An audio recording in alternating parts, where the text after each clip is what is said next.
We begin this podcast today with Mike Matthews. Hi.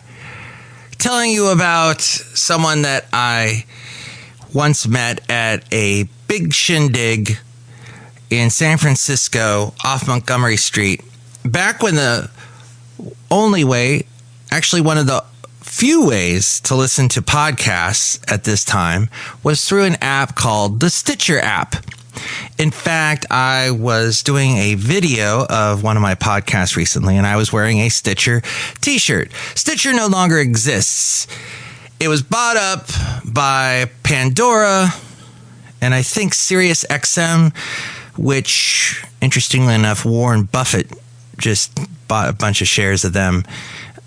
They own them now, but I got to go to this Stitcher shindig, which was all for podcasters because that was their bread and butter. They weren't really paying any podcasters. They were just saying, hey, use our platform.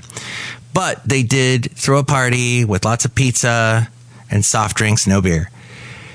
And they invited people to come to this event. And some of them were from popular podcasts at the time. And I got to meet a lady by the name of Lena Masitzis. It's an interesting name. I think it's Greek. And she was working on a podcast called Decoding DC. And I had been listening to that podcast for quite a while, and I recognized her name because I would always hear the host of the show say her name at the end because Lena was the producer of the show, of the podcast. And I am a producer of podcasts as well. And I produce my own. In fact, this podcast is the longest daily self-produced podcast in the world. You're welcome. And we're on episode 2946. So I heard a commercial the other day on a very big radio network heard by hundreds of radio stations promoting a podcast that she was on. In fact, she was the voice that was promoting her own podcast that she did with two friends. And I was thinking, wow, good job, Lena. I follow her on X. She always has really funny tweets. It's great to see that she made it big time. I know she was on This American Life. Hello, this is Ira Glass. Today, Lena Masitzis is going to talk about things happening to her in New York City. I know she used to have a completely hairless cat for a while. I hope the cat's still doing good. Anyway, Café Anyway. Oh, we're about to walk into Café Anyway. The point is, Lena, once I got a picture with her at that big shindig. That picture on Facebook has the most likes of any picture I have ever posted on Facebook in my sad, pathetic social media life. So just wanted to point that out. And she's out there doing stuff. And the description she gave of her podcast made no sense at all. But hey, if I try and describe this podcast to people, I always end up going, and throwing my hands up in the air. So this podcast is called Mike's Daily Podcast. And oh yeah, we've been standing outside a cafe anyway. Time to go in. Come on, let's go. It's a big day. Cafe Anyway. Welcome to Cafe Anyway.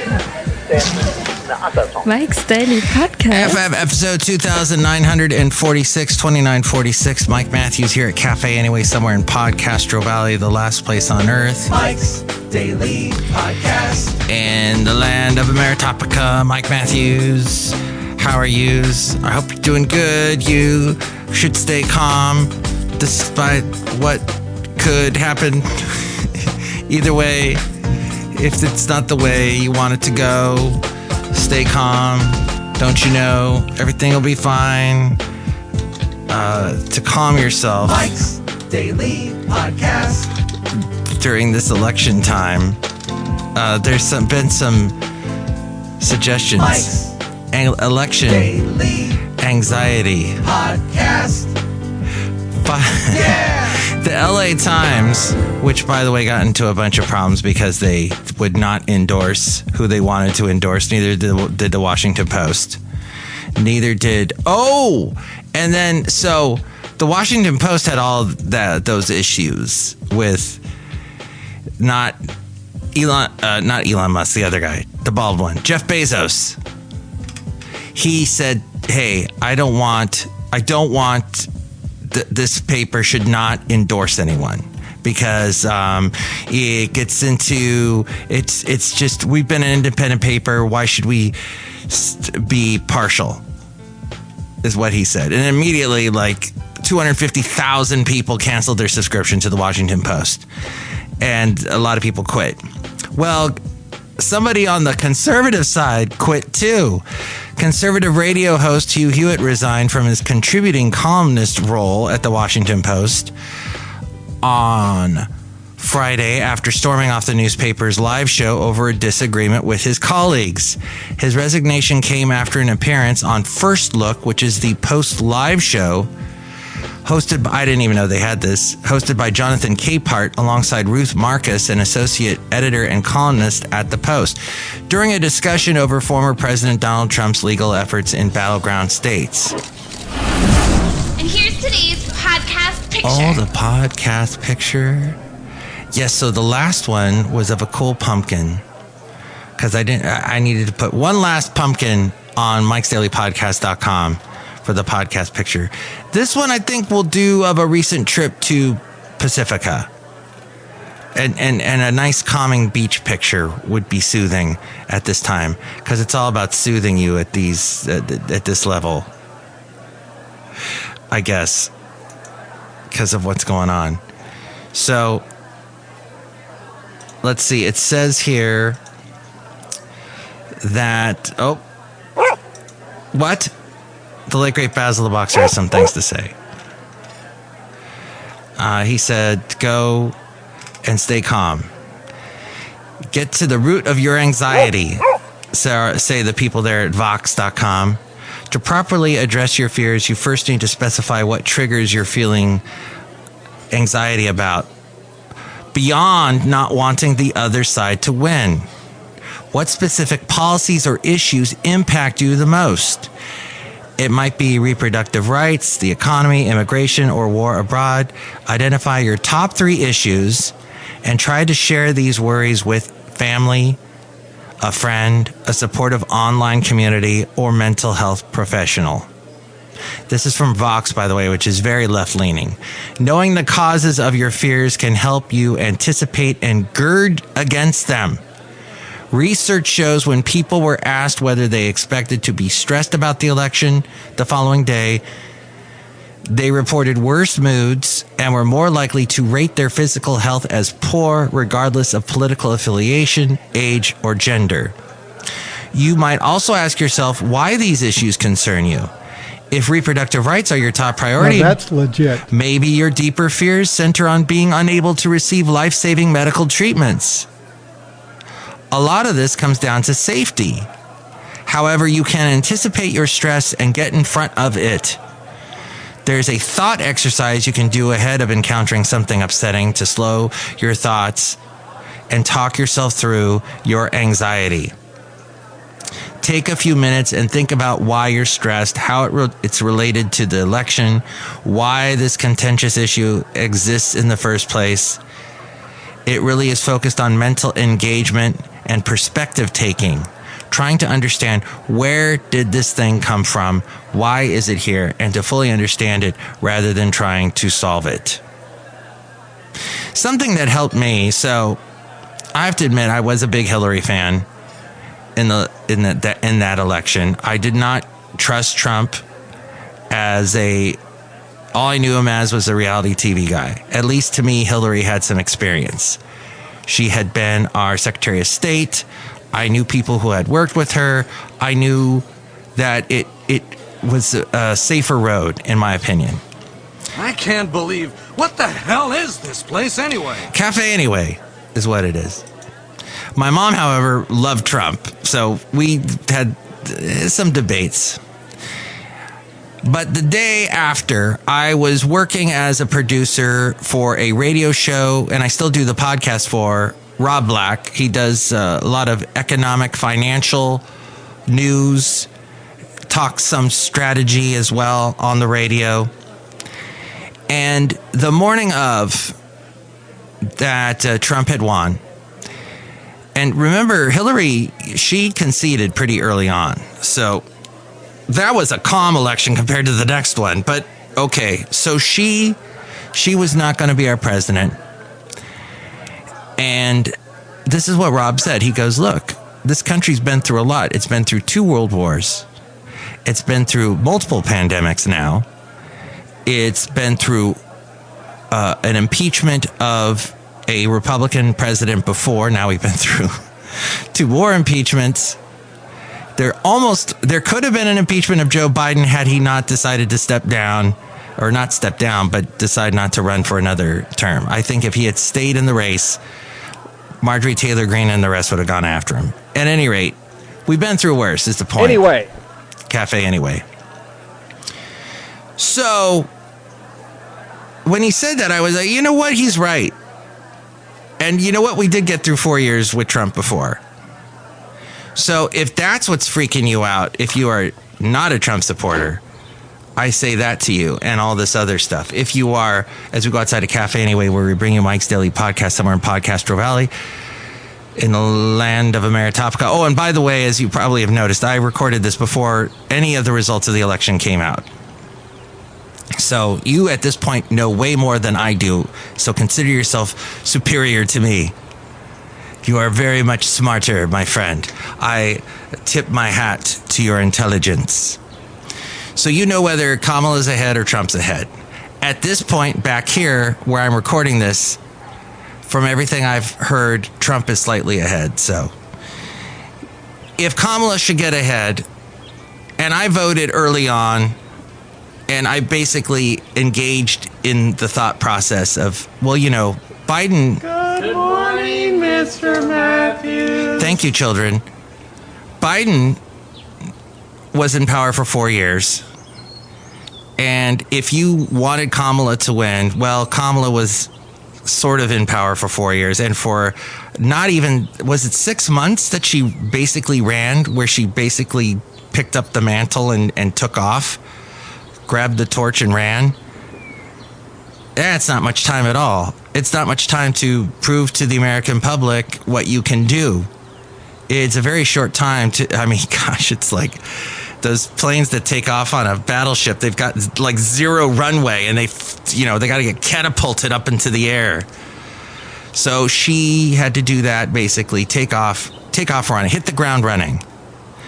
And so if she is not ahead at this point, then that could have been one of the reasons. But if she is ahead at this point, well, it's basically going to be a continuation of the Biden administration, and you've seen how well it's done so far, whether you are for it or against it. I'm not going to put down the Biden administration. I'm not going to go huzzah about the Biden administration at this point. And I have learned, though I do talk about politics in relation to cultural and societal news. You ready? Not ready. No, I wasn't ready to say that word, but there. Now I'm ready. Just the cultural news that's going on in the world, popular news, popular culture, and all of that. I'm interested in how it affects everything, because it does. But I'm not going to tell you. I'm not going to stand, and I've never been a big supporter. Like I'm going to go out on the streets and try and convert people. I like to leave people alone, because I know people like to be left alone. I've seen it all over the country and all over the world. People just want to, hey, if I want to engage with you, I will, but don't force yourself on me. That's the problem. And I've heard, and it's interesting. So I work for a company that has Christian talk radio stations. And so I hear pastors all day long talking and giving their sermons and speaking their testimonies and talking about Jesus and what Jesus, if you want to die and go to heaven, you should do these particular things. But it is interesting to hear some pastors say, even though they're evangelicals, they believe in spreading the word of God, they also believe in, hey, give people their space. I've heard someone say, and he does like a live talk show, and people go, I got a brother, my brother doesn't believe in Jesus and doesn't think that there's a God and all of this. And the guy is like, wow, that's wild. Files. He says, wow, that's wild. I've never heard that before. No, he says, hey, you got to give him a little space. You're coming a little too hot with your brother. Anyway, Café Anyway, the thing is that we will see, and I think we'll get through it, whatever it is. So I'm going to be positive, and I'm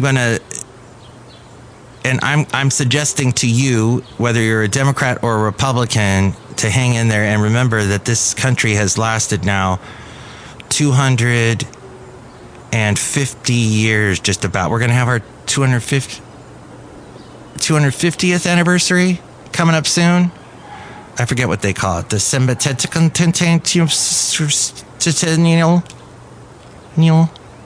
It ends with a meow sound, is all I know. And I was alive for the 200-year, the bicentennial. So, gosh, I'm old. So I'm around now for the next one. So it's the 250th one. It's going to be a big celebration. They're getting all ready for it. It's Bison Bentleys. Do you know that? Hey, this is Bison Bentley, and Mike Matthews has a couple of stories that'll make you want to ask yourself, do you know that? Do you know that? You need to stay calm. And remember, we were in COVID not too long ago, just 4 years ago. And Hugh Hewitt, who I was just talking about in this story, I remember him saying on the radio, quoting he's a huge fan of Winston Churchill. Winston Churchill said during World War II, if you're going through hell, keep on going. And meaning, we're in this pandemic mess, which we were 4 years ago, and he said, we're going to eventually get out of it. And he was right. So it's just what happened with him in the Washington Post. It says here, so Capehart asked Marcus and Hewitt, that's the guy that runs the show, Jonathan Capehart, on this show, First Look on the Washington Post. Is it me, or does it seem like this week Donald Trump is laying the groundwork for contesting the election by complaining that cheating was taking place in Pennsylvania by suing Bucks County for alleged irregularities? Marcus said before Hewitt interjected, no election can be fair in Donald Trump's mind unless Donald Trump wins it. And then Hewitt said, I've got to say, we are news people, even though we're with Do you have any safe spaces? Safe spaces? Yes, where people can go to get away from the colonialist mentality. As long as there's a diversity, equity, and inclusion policy, we'll be fine. Just stay at your safe place today and the next couple of days. Let's see, it says here, maybe the next couple of years. Hewitt said, I've got to say we're news people, even though we're with the opinion section. It's got to be reported. Bucks County was reversed by the court and instructed to open up extra days because they violated the law and told people to go home. So that lawsuit was by the Republican National Committee, said Hewitt, and it was successful. And Hewitt is I think he's a lawyer, so he knows his stuff about this. Oh my God. He is such an apologist for Trump, though.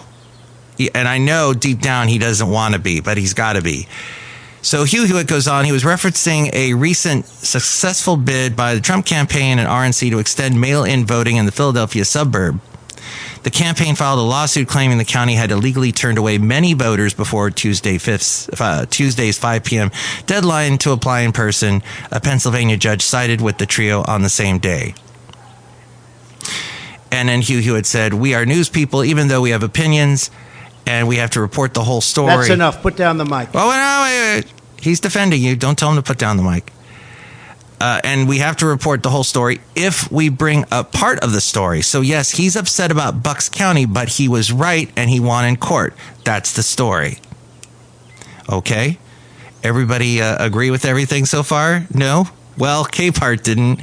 He replied, I don't appreciate being lectured about reporting when, Hugh, many times you come here saying lots of things that aren't based in fact. Whoa. So this is Hugh Hewitt. I've sat through lectures with Hugh Hewitt. Speaking of lectures, I mean, he wasn't lecturing me. I didn't sit with him one-on-one and he was angry and yelling at me. He seemed like a very nice guy the one time I met him. But I did see him at a lecture hall lecturing to a bunch of attendees.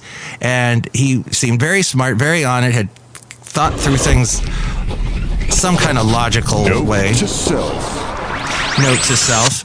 He had worked through what he was saying, in other words. He seemed very methodical. He didn't seem like a dummy, like some of these podcasters. I know I'm a podcaster. Did I just lop myself into all of that? Maybe. But yeah, there's a lot of dummy podcasters out there. But no, he's a smart guy, and he fired back. He said, "I will not come back, Jonathan. How's that? I'm done." Wow, he stood up from his chair, removed his earpiece. This is the most unfair election ad I have ever been part of. You guys are working. That's fine. I'm done. And he walked off screen. Wow. And then he confirmed to Fox News he had parted ways. I have, in fact, quit the Post, but I was only writing a column for them every 6 weeks or so. Okay. The point is, he got mad and he left. I don't like how Hugh Hewitt puts down the Bay Area. That's what I'm going to say. And he's been to the Bay Area. He's done a radio show in the Bay Area. I helped him walk in and leave the building where the radio studio was. Mike Matthews? You not know Mike Matthews. Yes. Really? Eminem. We got Eminem. I did everything except turn the microphone on for him. The real Eminem. There you go. And I don't rap either, so I know that's sad. Okay. Laughing it helps with the healing. So let's all laugh about all of this, shall we?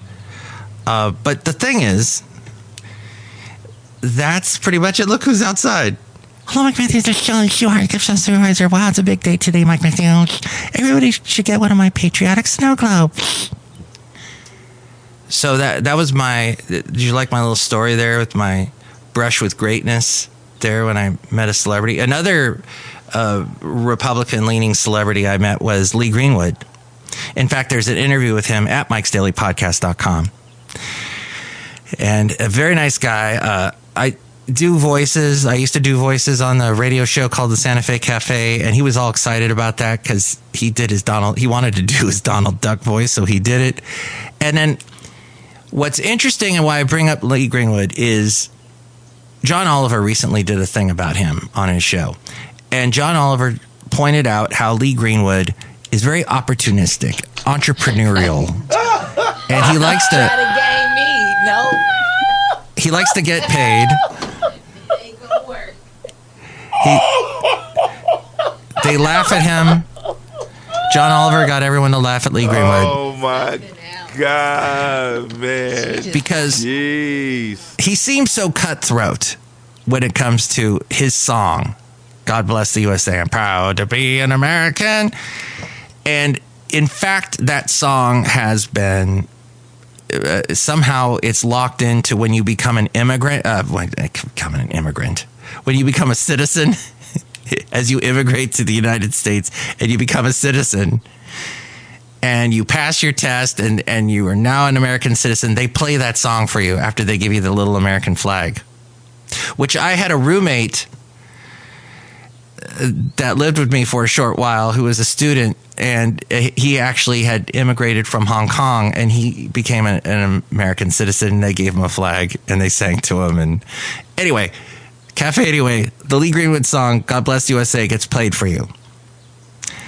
And apparently, because of that, they would pay Lee Greenwood a certain amount of money every year for doing that. Our government, our tax-paying dollars would go towards him. Ever since I got elected, Republicans have attacked me by saying that I should go back to bartending.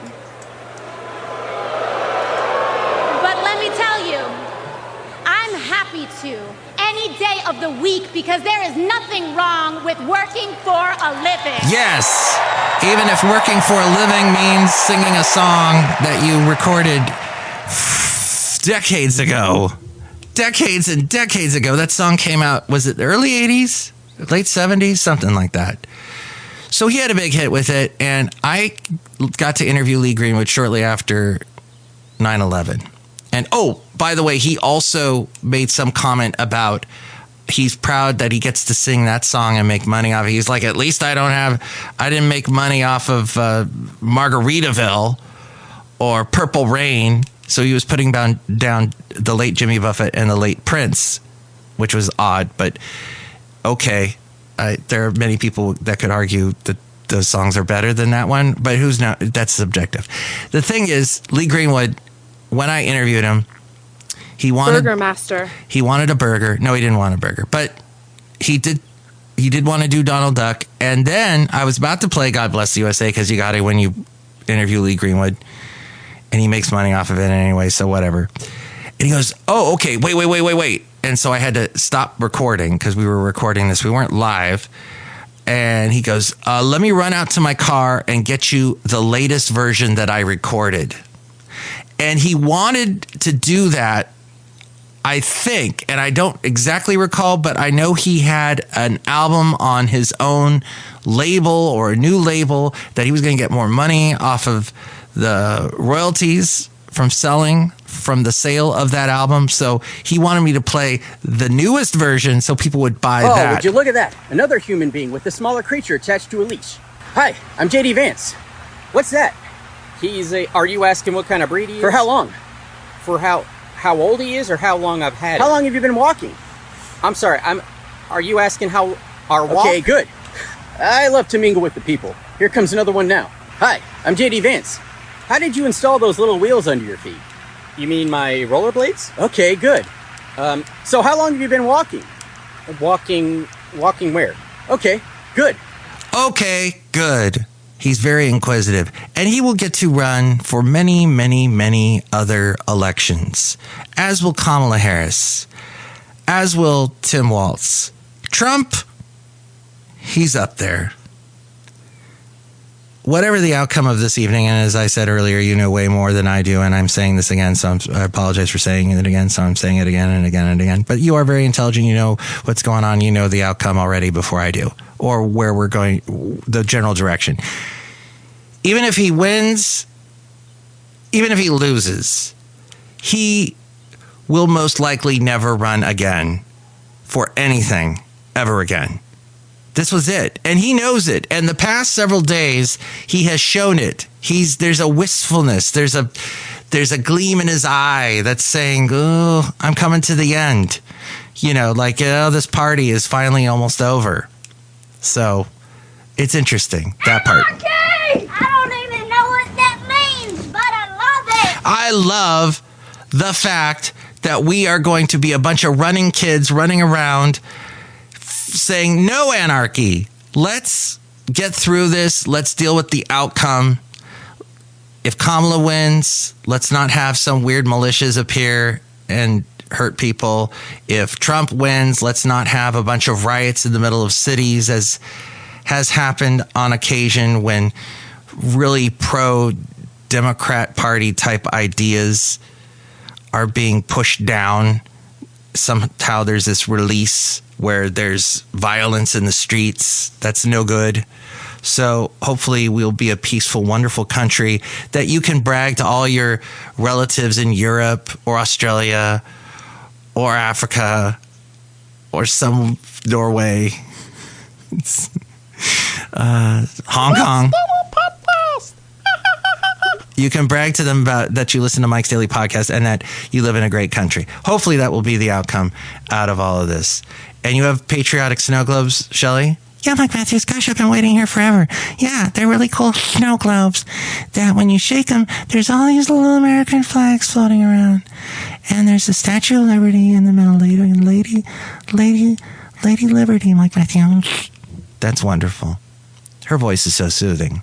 Look who else is here. Hello, Mike. This is Floyd the Floorman. And this is John Deere, the engineer. You know who I want to win. And he better. Or she better. Wait, did I just give it away? Now I'm kind of confused. All right. Well, listen. That's it. What do you think? How can we all get through this safely and in a calm manner?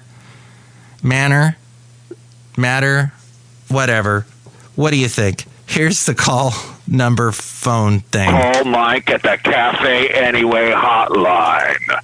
Area code 510-228-5600. 4640. And that news story from earlier about Hugh Hewitt came from CNN. Thank you for listening. And for all things having to do with Mike's Daily Podcast, we go to the mainframe and hear from A-Frame. Have a wonderful night, day, whatever time you're listening to this. And we will get together soon, hopefully. Take it away, A-Frame. Mike's Daily Podcast is written and produced and performed by Mike Matthews. His podcast is super easy to find.